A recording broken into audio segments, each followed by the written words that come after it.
안녕하세요. 오늘도 시와 삶의 이야기 찾아와 주셔서 감사합니다.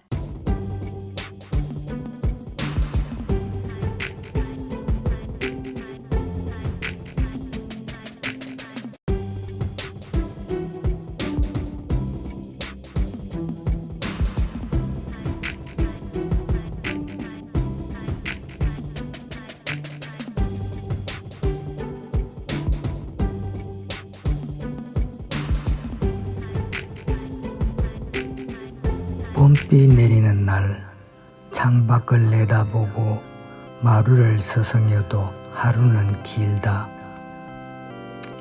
친구가 고파 전화기를 들다 또 망설인다. 행여 부담스러울까. 시간은 느리고 계곡을 흐르는 물조차 느릿느릿 답답함을 더한다. 카톡 소리에 귀 기울이다. 종이를 보내도 돌아오지 않는 톡. 기다림은 늘 기다림일 뿐.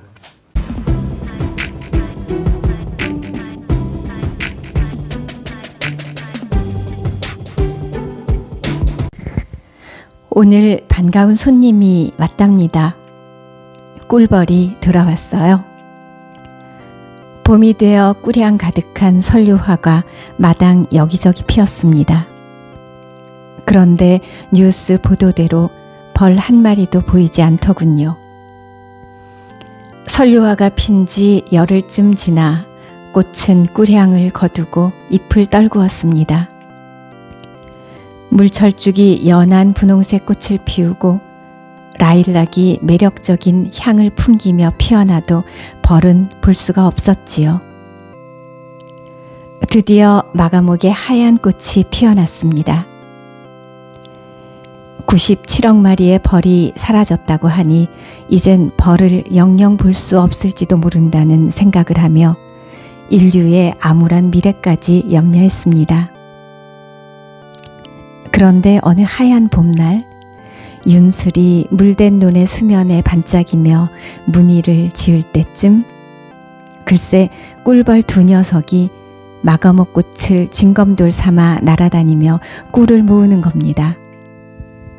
얼마나 기특하던지요. 들리지는 않았겠지만 유리창을 사이에 두고 기특해라, 너 정말 기특하구나, 고맙다를 연발했습니다. 작년 여러 번의 기후위기를 어떻게 넘겼고 너 어디에서 어떻게 살아남았니 하고 물었습니다.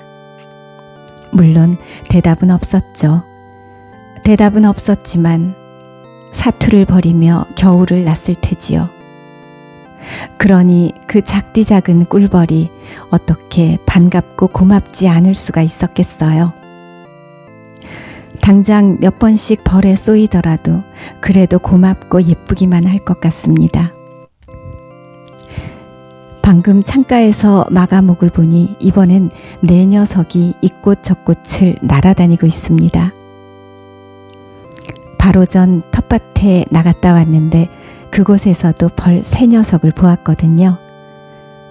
마감옥의 꿀벌이 텃밭의 꿀벌이 아니길 바라고 있습니다. 그러면 적어도 우리 집에 벌 7녀석은 있는 거니까요. 소중한 존재는 없어져야 그 고마움을 아는 게 맞는 것 같습니다. 살면서 그 작은 꿀벌의 고마움을 이렇게 절실히 알게 되다니요. 올 여름과 겨울, 작년 같은 기후위기는 없어야 할 텐데 미리 걱정입니다. 그나마 겨우 살아남은 녀석들, 또 겨우살이 힘들어지면 어쩌면 내년 봄엔 그 고마운 녀석들을 더 보기 힘들어지겠지요. 그러면 나와 당신 그리고 우리의 삶도 위태로워질 테고요. 요즘은 그래서 매일매일 꿀벌을 찾고 또 찾는답니다.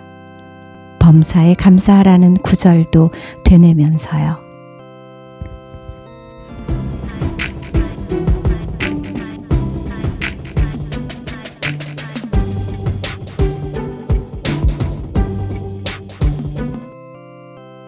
시편 31편.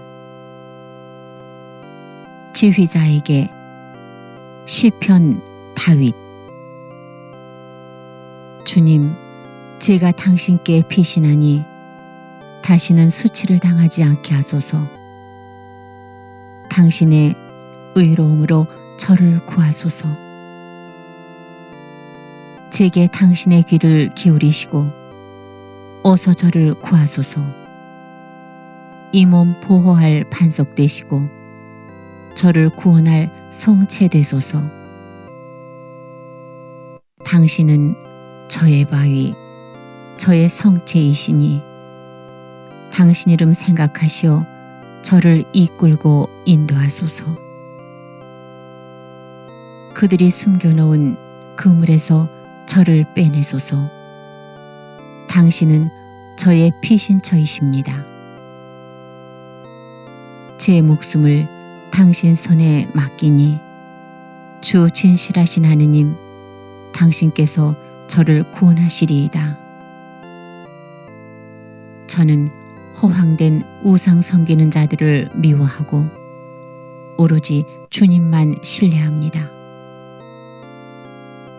당신의 자애로 저는 기뻐하고 즐거워하리니 당신께서 저의 가련함을 굽어보시어 제 영혼의 곤경을 살펴하시고 저를 원수의 손에 넘기지 않으시며 제 발을 넓은 곳에 세우셨기 때문입니다. 주님, 저에게 자비를 베푸소서. 제가 짓눌립니다. 제 눈이 시름에 짓무르고 저의 넋과 몸도 그러합니다. 정녕 저의 생명은 근심으로 저의 세월은 한숨으로 다해가며 저의 죄로 기력은 빠지고 제 뼈들은 쇠약해졌습니다. 제 모든 원수들 때문에 저는 조롱거리가 되고 이웃들에게는 놀라움이, 저를 아는 이들에게는 무서움이 되어 길에서 보는 이마다 저를 피해갑니다. 저는 죽은 사람처럼 마음에서 잊히고 깨진 그릇처럼 되었습니다. 정녕 저는 많은 이들의 비방을 듣습니다. 사방에서 공포가 밀려듭니다. 저를 거슬러 그들이 함께 모의하여 제 목숨 빼앗을 계교를 꾸밉니다. 그러나 주님, 저는 당신을 신뢰하며 당신은 저의 하느님 하고 아뢰입니다. 당신 손에 제 운명이 달렸으니 제 원수들과 박해자들의 손에서 저를 구원하소서.